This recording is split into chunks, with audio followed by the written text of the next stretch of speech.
নমস্কাৰ সকলোকে মই সুমনে মন ব্লগছৰ অন্য এটা ভিডিঅ'লৈ আপোনালোক সকলোকে পুনৰবাৰ স্বাগতম জনাইছোঁ।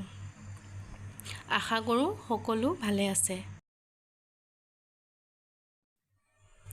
আজি মই আপোনালোকৰ মাজলৈ নিজৰ চুলিখিনিনো কেনেদৰে ভালকৈ ৰাখিব পাৰি তাৰে এটা ভিডিঅ' লৈ আহিছোঁ। আশা কৰোঁ সকলোৱে চাই ভাল পাব। এয়া দেখিছে জেতুকা, এল'ভেৰা জেল আৰু জবা ফুলৰ পাত।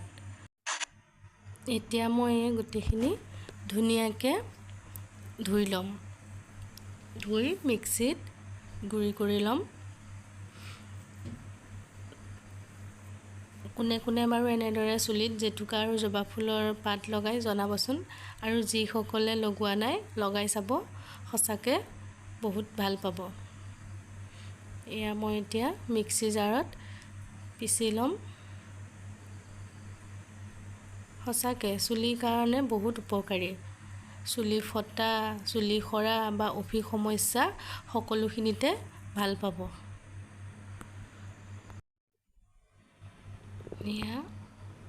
ইয়াতে মই এল'ভেৰা জেলখিনিও মিক্স কৰি দিম।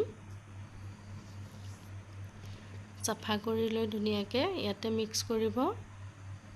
কৰি অকণমান পানী দিব, দি ধুনীয়াকৈ গুড়ি কৰি ল'ব।